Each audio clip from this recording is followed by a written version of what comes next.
Jesus Christ, look at that. Get in, get in, get in! This is going to be a big bang. There it goes! The end of Saddam Hussein. Communications were lost at approximately 8 a.m. Central Time this morning. And the whole front section of the bus has been totally destroyed by the bomb. He says there are, in his estimation, approximately 100 dead bodies lying on the charred and smouldering floor of that gymnasium. The Queen Mother's coffin, still draped in her personal standard. One tank is still to go. Let's hope to God that doesn't go while I'm standing here.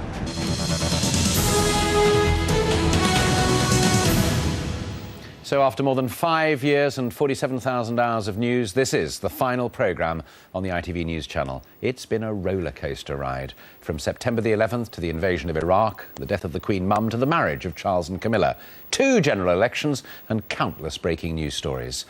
Over the next half hour, we'll be taking a look back at some of the big stories of the last 5 years and how we covered them. It was in August 2000 that ITN entered the 24-hour news market with the launch of the ITN News channel, showcasing the best coverage from ITN's reporters working on ITV, Channel 4 and Channel 5. Former News at 10 anchor Julia Somerville presented the very first programme.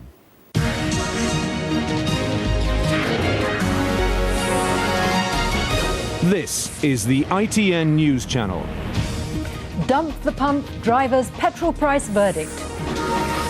Concorde crash, now French ground planes indefinitely. And born in a tree, baby Rosita's new plea for help. Good afternoon and welcome to the ITN News channel. Well, I think we felt a bit like the crew of the Starship Enterprise. You know, we were on our own in space. And we were going to have to survive and make the best of it. And I think that that bred an incredible feeling of camaraderie. And I have to say that, you know, as a presenter, you're very aware of the quality of the team behind you, because after all, you rely entirely on them. And I would say that there was always, from my point of view, a feeling that I'd got people who really minded and were trying to do a good job with virtually no resources. So I have enormous affection for that aspect of it and admiration and continue to do so for those people. And I'm really incredibly upset and angry on their behalf that they're losing their jobs. Well, people said we were sort of late to the market. Well, in a sense, we were looking at the American market, which was fairly developed for news channels, where there were effectively at that point 3. There was CNN, the main channel, there was MSNBC, and there was CNN headline news. And the gap in the market we saw was the headline news format. Now, it was obviously cheaper to do a headline news format, and that fitted, if you like, the business plan. But also, we thought there was a demand. Well, in a sense, it was slightly overtaken by interactive television, which created its own on-demand service, for instance, the ability to on a red button on Sky. So, you know, that became sort of slightly out of date, and that's partly the reason that the channel's changed its strategy. It was little more than a year later that the ITN News channel faced its first big test. What has occurred this afternoon is a declaration of war on America, a series of terrorist assaults that has left New York City and Washington and America in chaos. It is at a stroke, without even beginning to know the death toll, the most devastating terrorist attack in history.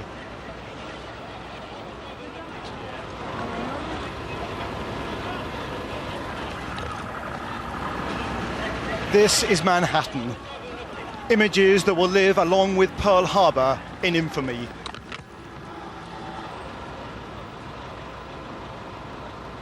It began when a hijacked plane flew straight into one of the twin towers of the World Trade Center. Covered in dust from the debris, people emerged onto the streets of Lower Manhattan, while paramedics and police, utterly overwhelmed, helped the injured as best they could. Police and firefighters and emergency personnel. Others simply tried to run to safety.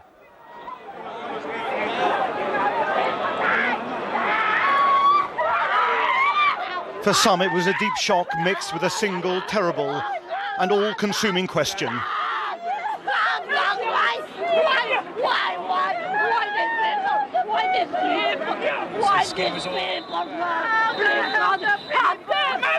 There's people jumping out of windows. I've seen at least 14 people jumping out of windows. It's horrific. I can't believe this is happening. We heard a big bang, then we saw smoke coming out, and everybody started running out, and we saw the plane on the other side of the building, and there was smoke everywhere, and people are jumping out the windows. Over there, they're jumping out the windows, I guess because they're trying to save themselves. I don't know. And I don't know, everybody just doesn't know where to go. They won't everything is blocked off. You can't even, they're telling us to get out, but there's nowhere to go. And then I heard that another plane hit, and if you go over by there, you can see the people jumping out the window. They're jumping out the window right now. Oh my God.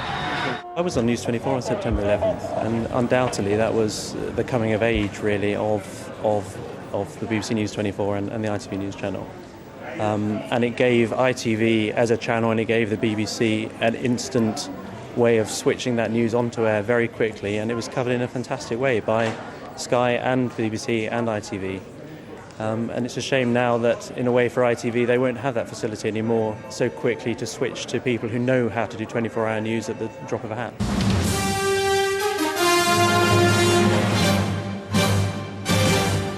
Hello, I'm John Suchet. Welcome to the ITV News channel. Changing times and changing fortunes. In September 2002, the channel rebranded as the ITV News channel. And within 6 months, we were carrying open-ended coverage on ITV1 of the outbreak of the Iraq War. Air raid sirens have been heard across the Iraqi capital. Actually, we can just hear gunfire now, Adrian, over the skies of Baghdad. I'm not sure if you can hear it there in Washington. These are the latest pictures coming into us now from Baghdad. We can now speak to our reporter who's still in the city there, Neil Connery. Neil, what can you tell us about what's happening in Baghdad? Well, about 5 minutes ago, we felt two rumbles running through the hotel that we're staying in. It would appear that hostilities have now got underway here in Baghdad. My fellow citizens, at this hour, American and coalition forces are in the early stages of military operations to disarm Iraq, to free its people, and to defend the world from grave danger.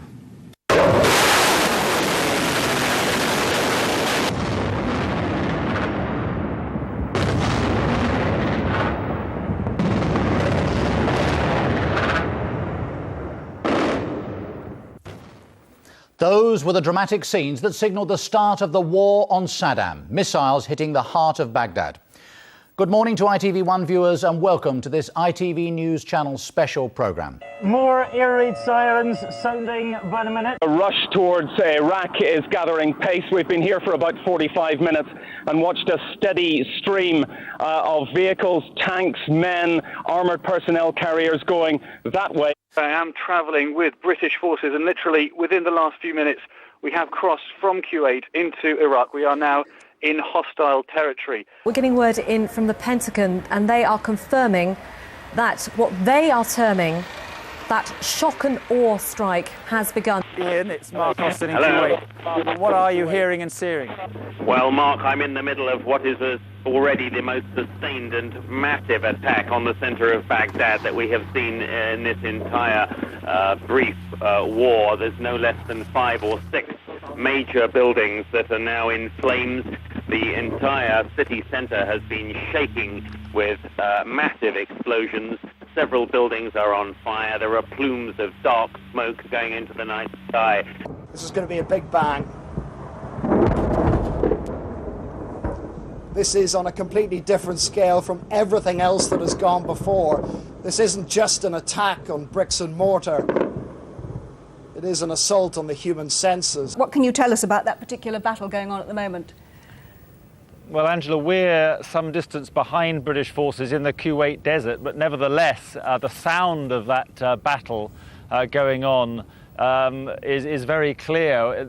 The artillery has been firing since dawn. We're crossing over now to look at live pictures that we're getting in here at ITN. These are ITV live pictures of British tanks going into Basra. This is the final assault. We've been talking about this for quite some time, but this is it in action, and these are British troops going into Basra. Live pictures that we have. I'm joined in the studio now by our military analyst, Colonel Bob Stewart. Each of these battle groups went in on main road axes, as you can see. And the live pictures we've just seen are probably, in my view, the reserve battle group, which is actually the 2nd Royal Tank Regiment, going in now. I am actually in the northwest of Basra, outside a power station, which you can probably see behind me, which is where our battle group was sent because they see this as an absolutely integral part of the city. They want to make sure that the power supply is working so that the people can carry on normal lives.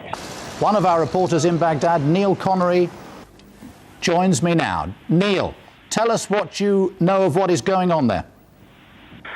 Well, Nick, it's a mixture of things, really. The first thing is the anarchy that is going on in the very city centre. As you say, with Iraqi forces retreating, there's a gap between where they are and where the US forces are. It's in those kind of areas that we're seeing a lot of looting here this morning. We've been seeing pictures of what look to me like armoured personnel carriers full of American soldiers moving into the city, clouds of dust, but also crowds of people. Neil, I just interrupt. We were seeing pictures of a man taking his shoe off and whacking a picture of Saddam Hussein.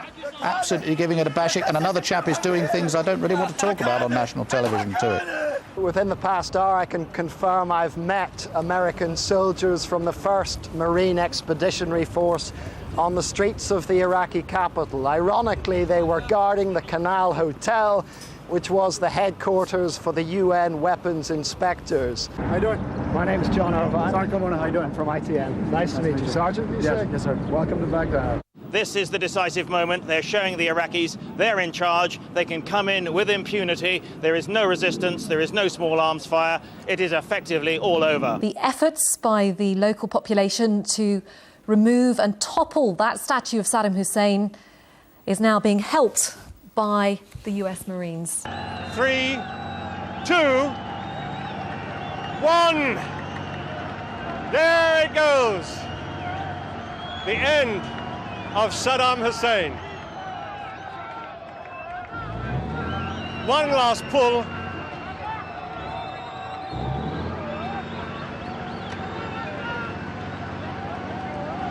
Goodbye, Saddam. This really is the most astonishing. There it goes. There we go.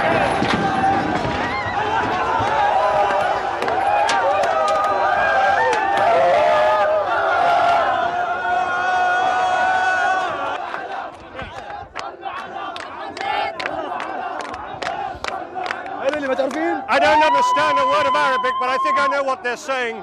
Death to Saddam. Death to Saddam. Statue is down and now they're squashing it with their feet, pounding it with their feet, pounding it with their hands. Death to Saddam. Is that what you're saying? Good, good. Huh? Very good. Death to Saddam. Very good. Yasqut Saddam. Yasqut, yasqut. What a moment. We've said this many times in our lives, haven't we, at moments like this, that there'll never be a day like this. Well, believe me, having covered the news for the last 40 years, I don't think I've ever seen anything quite like it. The death of Saddam Hussein, symbolically toppled by the Americans at 10 minutes to 7 on Wednesday, the 9th of April. They've come in 350 miles from the south.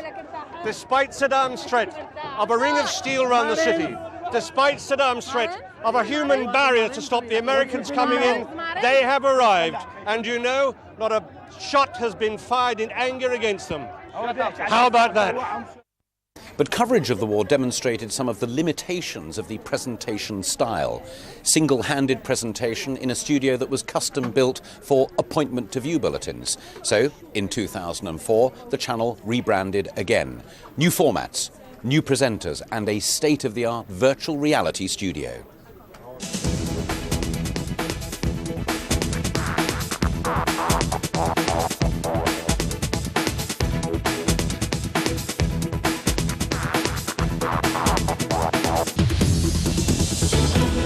It's the dramatic end to one of the most bitterly contested presidential elections ever. Has John Kerry done enough to win, as the Democrats believe tonight, or will George W. Bush retain the White House for another 4 years? Welcome to Washington. Tonight, two men are head-to-head for the most important job in the world, the presidency of the United States. As you join us, the first polls have begun to close and the first projections are in. Georgia, Indiana, Kentucky have all backed George W. Bush again, while Vermont voters have got behind John Kerry. be? Well, throughout the night, I'll be live here in Capitol Hill with all of the events, analysis and reaction as it happens. Across this vast country, voters have turned out in record numbers, and in just a few short hours, the full results of that year-long campaign will be known. President Bush voted this morning in his home state of Texas before flying back to Washington. We'll bring you the very latest as he waits to find out whether he'll get a second term. I'm with the Bush camp here in Washington. The polls may be on a knife edge, but President Bush's team say they're confident their man has won. And in the ITV News studio, I'll be here with our panel of election experts. We'll be examining what this means for us in Britain. They call the American president the leader of the free world. What will a President Kerry or a second-term President Bush mean for you? And I'm here in the ITV Computer Graphics studio, where we'll be analysing the votes as they come in and keeping an eye on who's getting closest to that winning post, the magic 270 electoral votes. Hello and welcome to Live with Alastair Stewart. It's 10 o'clock on Friday, the 3rd of September. The school siege in southern Russia continues. Now it's into its third day, with the hostage takers still refusing to allow in food or water. Interrupting that to take live pictures now from Beslan, where it appears this morning, despite that image there of relative quietude, that things are beginning to happen. As you can see at the bottom of your screen, reports of explosions and gunfire near the school siege. I'm going to pause because you can hear it.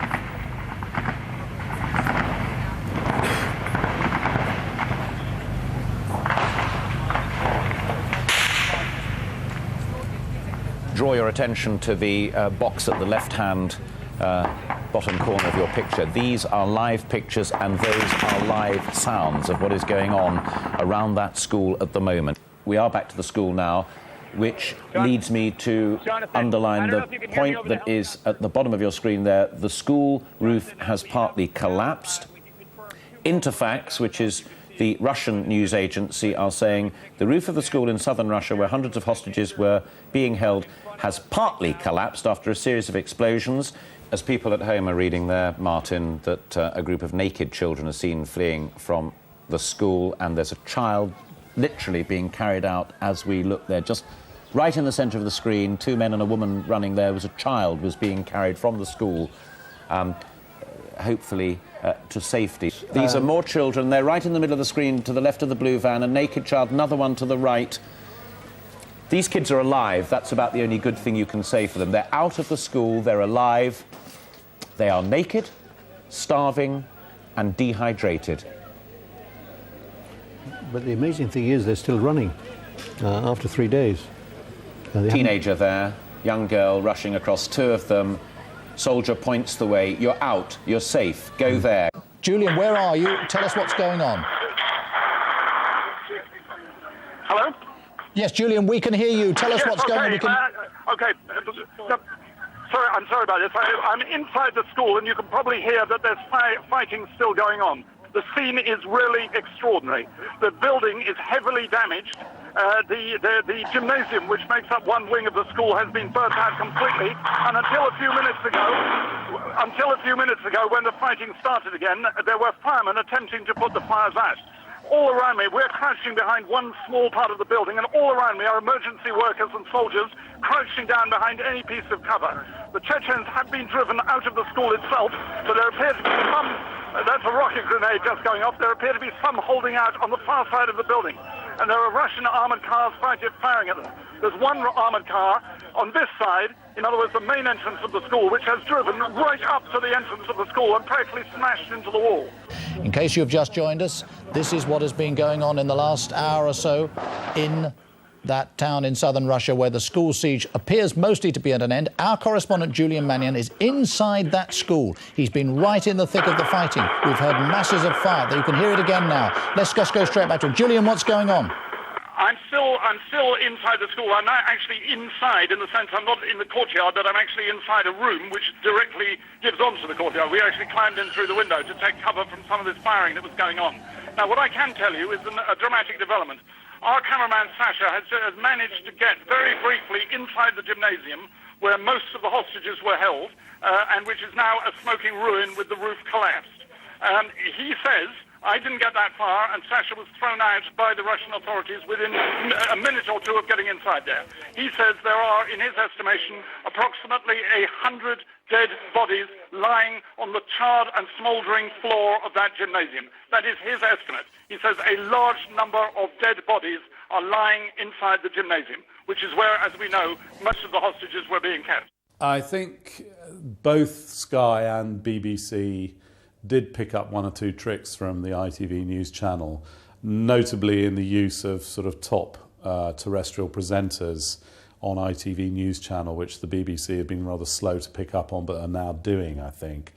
And also with the appointment of new programmes like the Alistair Stewart show, which I think is part of what encouraged Sky News to look at more presenter-led programming. Well, the reinvigorated channel certainly made an impact and won a range of prizes from the industry, including the Royal Television Society's Presenter of the Year award, which I was genuinely honoured to receive. But despite that kind of success, we were still having a real problem in making an impact in the ratings. And yet, you know, whenever a really big story broke, they did turn to us. And when London was bombed in July, we began the coverage, and then ITV1 cleared its schedules to carry our coverage, and it turned into the longest-running breaking story in ITN's 50-year history.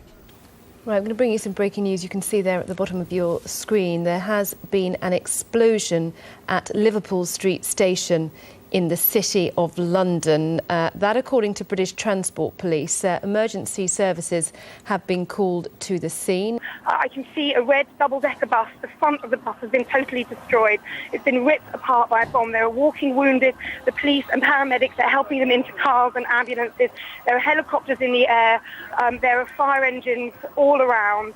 It's a state. It's shocking, actually. It's shocking to see.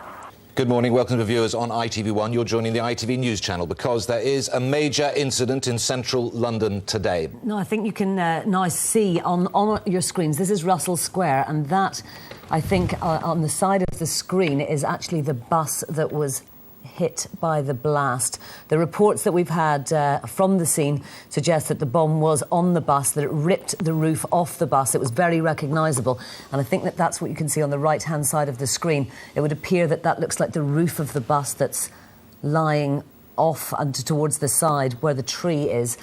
As a barrister, all I can say is, you know, I'll wait for the evidence before I can make any or jump to any conclusions as to who it may be. But all I can say is, you know, whoever's responsible for it, and I take pity on them. You know. Pity? Yeah, pity. Because whoever's perpetrated such a wicked act, you know, needs pity, really. I need you to move this way, please, as quick as you can. People started saying prayers, praying to God. They struck in the rush hour, targeting London's commuters on this bus and on several underground trains. A tactic designed to cause maximum casualties and disruption. It was the deadly attack this city had been dreading.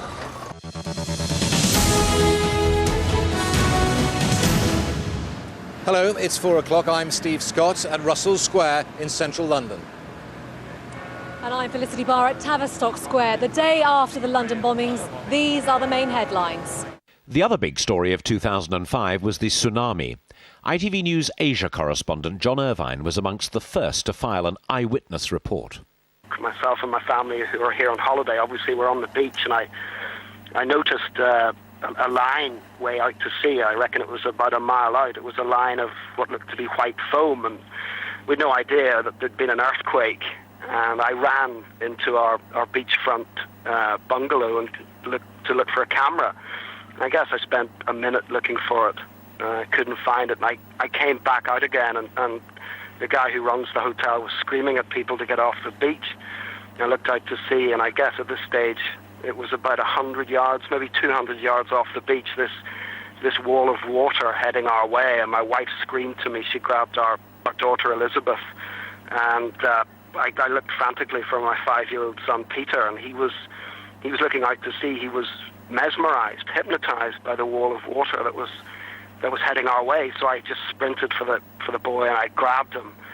And my wife yelled to me to get into the bungalow, but I knew that Peter and I wouldn't make it, so we headed at right angles from the wave, and I just ran as hard as I could, you know, and then I could hear the rush behind me. I looked behind and I could see the wall of water coming towards us, and eventually when we were, I suppose, 25 yards, 50 yards from the beach, the wave caught up with myself and Peter, and it washed us, I guess, another 50 yards into a mangrove swamp. Our correspondent Martin Geisler is there. We can speak to him via video phone now. There are some estimates that on one island, for example, 10,000 are missing, and several days on now, we must assume that many of them will be dead. The government are desperately keen to play this down here. They say that people may have, you know, when these waves struck, run off into the jungle. In the last few minutes, we've received dramatic new pictures of the moment the tsunami struck. Jesus Christ, look at that.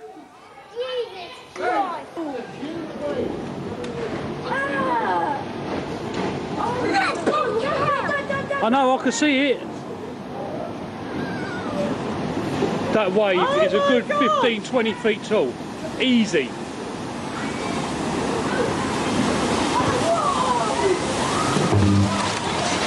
Get in! But to give you an idea of just how much force it hit that coastline, here, the hotel flagpole snapped just like a matchstick when the tsunami smacked into the coastline behind me. It's hard to imagine just what happened here. Sometimes pictures aren't enough. I'm standing about a kilometre from the beach front, and even this far away from the initial impact, houses have been flattened, leaving only a lifeless wasteland.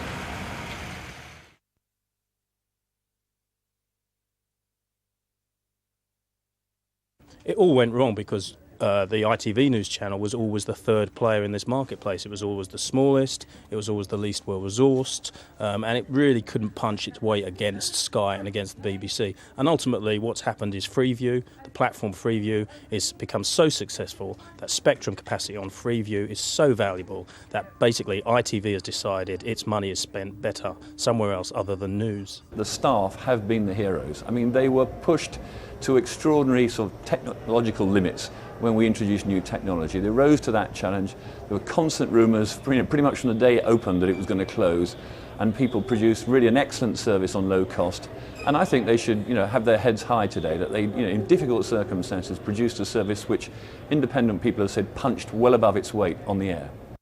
So that's the end of 5 years broadcasting as the ITV News Channel. Our thanks to all our contributors, studio and production staff, to all the reporters and correspondents, and everyone who made the channel the professional and effective operation that it was. But most of all, you, our viewers, a big thank you to each and every one of you. We hope we've both informed and occasionally entertained you over the years. It was our mission to bring you the fastest breaking news and the most comprehensive analysis. We hope that you'll think we succeeded.